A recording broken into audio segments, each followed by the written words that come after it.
Assalamualaikum warahmatullahi wabarakatuh. Selamat siang semuanya.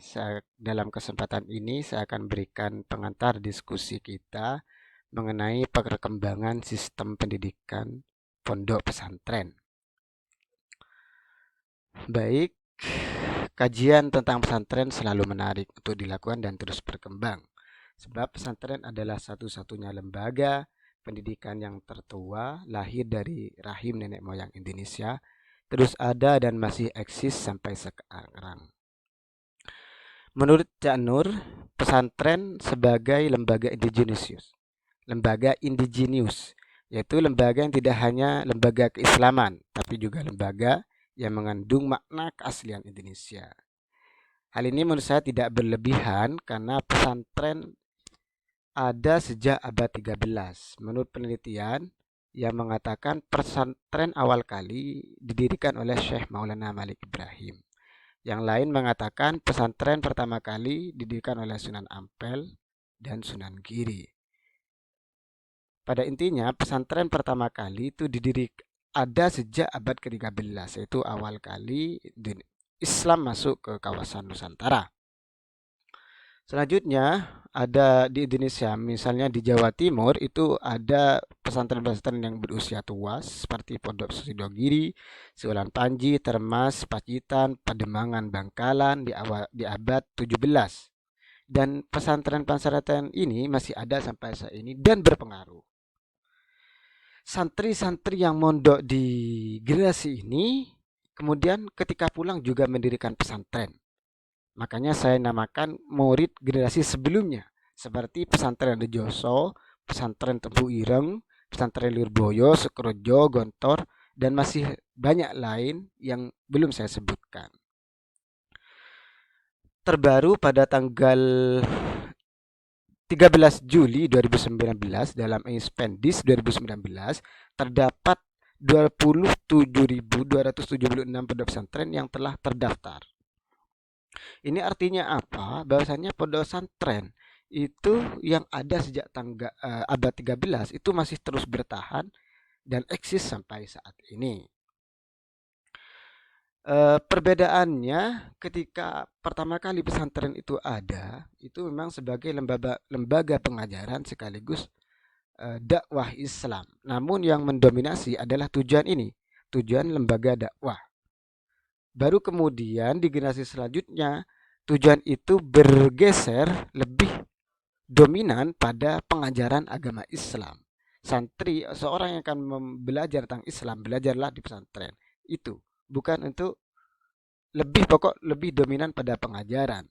Lambat laun berkembang tambah rapi manajerialnya. Kemudian pesantren menjelma menjadi sebuah institusi pendidikan Islam. Itulah pesantren. Lantas bagaimanakah perkembangan pendidikan pesantren dan apa tantangannya saat ini? Sebelum itu mari kita lihat eksistensi pesantren itu sendiri. Secara etimologi, pesantren adalah pondok pesantren adalah sebuah asrama atau tempat untuk belajar para santri. Sedangkan definisi pesantren secara terminologis itu banyak para ahli yang mencoba mendefinisikannya seperti yang ada dalam slide saya ini atau dalam artikel. Kesimpulannya, pesantren secara terminologis merupakan lembaga pengajaran agama Islam dari sumber-sumber otoritatif oleh seorang kiai kepada santri yang sebagian besar tinggal di pondok atau asrama yang telah disediakan. Karena tujuannya adalah pengajaran, maka metode pengajaran digunakan tidak menjadi penting sehingga lebih banyak pengajaran yang dilakukan secara klasikal seperti sorogan dan bandongan. Yang terpenting dalam jiwa pendidikan pesantren adalah menyampaikan ajaran agama Islam agar ajaran tersebut dipahami dan disadari sebagai jalan hidup yang paling ideal untuk dipraktikkan. Untuk lebih jelas mengenai pondok pesantren, mari kita lihat komponen-komponen sebuah lembaga dikatakan sebagai pondok pesantren. Komponen-komponen utama pondok pesantren yaitu kiai, santri, masjid, pondok, dan pengajaran kitab kuning. Kiai merupakan sosok karismatik, ahli ilmu agama, pemilik pesantren, sekaligus pimpinan pesantren yang menjadi sumber ilmu yang digali oleh para santri. Sedangkan santri adalah siswa kiai yang mencari ilmu. Banyak tipologi tentang santri, antara lain adalah santri mukim. Santri mukim ialah seorang yang mencari ilmu dan menetap di pondok pesantren. Sedang ada lagi santri kalong. Santri kalong itu santri yang belajar di pesantren namun tidak bertempat tinggal di pondok pesantren. Istilah lain, tipologi yang lain dan ini menjadi tren waktu itu adalah santri kelana, yaitu santri yang menimba ilmunya itu berpindah-pindah dari pondok pesantren satu ke pondok pesantren yang lain.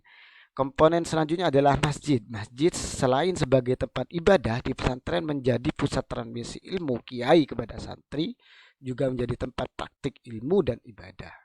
Komponen selanjutnya adalah pondok. Pondok adalah penginapan santri.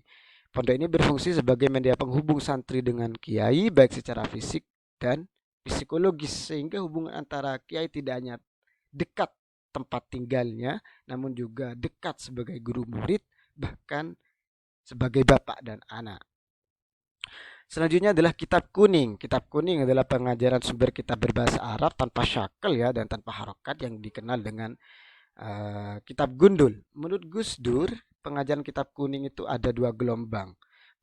Gelombang pertama ketika di abad ke-13 di awal-awal pesantren tadi itu di masa Sunan, orientasinya lebih ke fikih sufistik.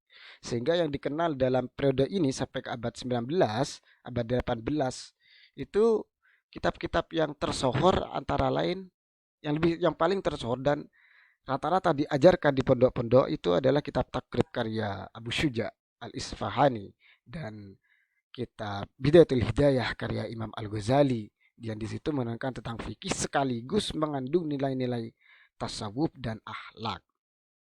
Periode kedua, gelombang kedua, ketika para santri itu mulai belajar ke Timur Tengah, khususnya di Mekah, kemudian pulang dan mendirikan pondok pesantren semacam Syekhona Khalil, Hasyim Asy'ari, Ahmad Dahlan dan sebagainya.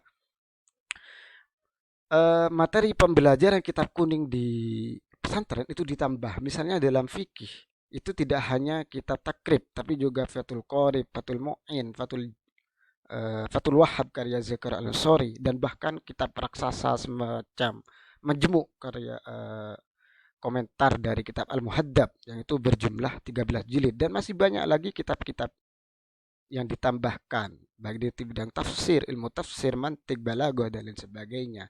Sehingga dominasi kitab fikih sufistik itu kemudian bergeser. Abad ke-19 pengajaran pesantren itu orientasinya menjadi pembelajaran pengkajian fikih secara tuntas atau tafsir secara tuntas bahkan bahasa. Sehingga kemudian kita lihat perkembangannya itu pertama fikih sufistik orientasinya ya, kemudian fikih secara tuntas, kemudian juga fikih dan bahasa. Karena itu kita kenal sekarang di pondok-pondok pesantren itu mengajarkan kitab nahwu itu mulai dari yang bawah Jurumiyah Imriti karya Syairuddin Ayala Imriti dan yang paling tersohor adalah kitab Alfiyah karya Ibnu Malik Al-Andalusi.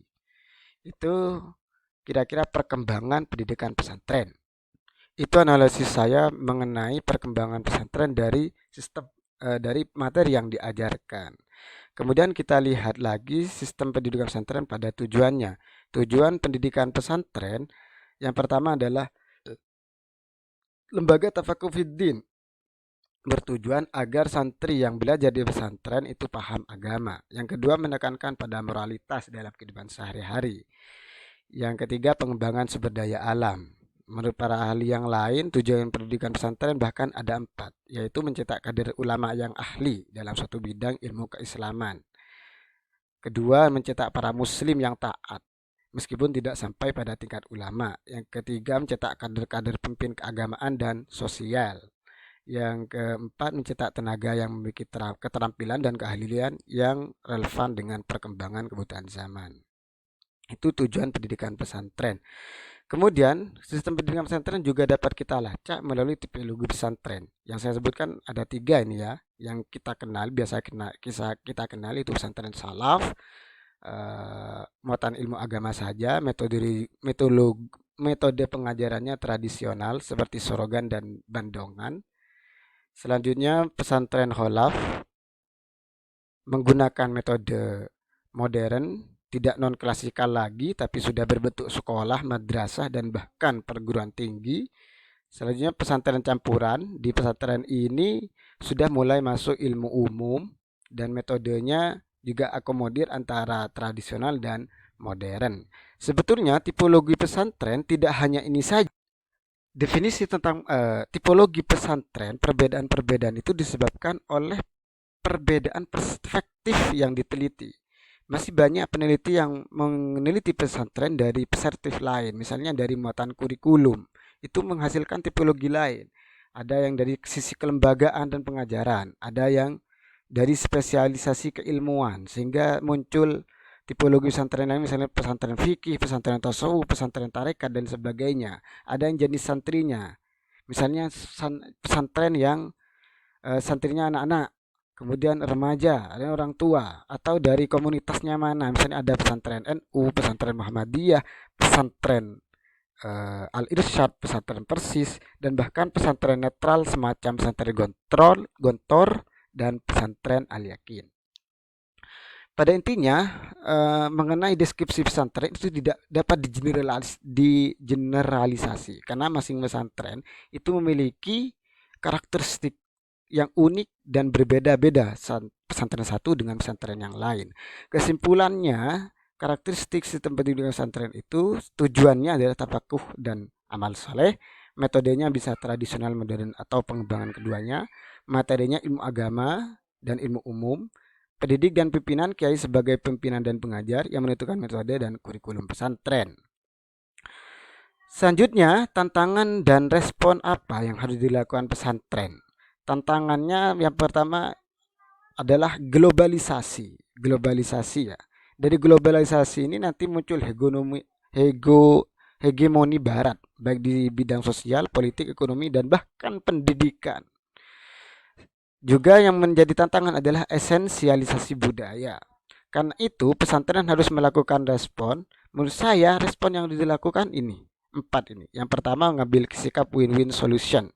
Mengambil pengetahuan dari barat itu secara berhati-hati, kritis, dan percaya diri. Dan kemudian menghantam barat dengan keilmuan barat.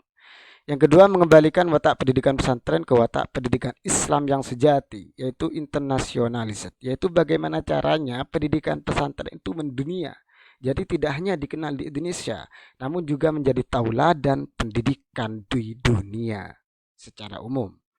Yang ketiga, membangkitkan kembali jiwa heroisme, semangat jihad umat Islam di bidang pendidikan. Jadi selain pemahaman agama juga perlu kiranya dalam pesantren itu juga menekan tentang misalnya teknologi dan lain sebagainya. Yang keempat adalah kurikulum. Kurikulum pesantren harus melakukan penjaminan mutu sesuai dengan standar nasional dan internasional. Itulah yang saya kira harus dilakukan oleh pondok pesantren saat ini. Demikianlah materi pengantar diskusi kita mengenai perkembangan sistem pondok pesantren. Lebih jelasnya silahkan panjenengan baca di artikel saya. Dan saya ucapkan terima kasih mendahului pertanyaan dan komentar panjenengan, terutama karena telah memperhatikan video-video dari saya. Terima kasih. Assalamualaikum warahmatullahi wabarakatuh.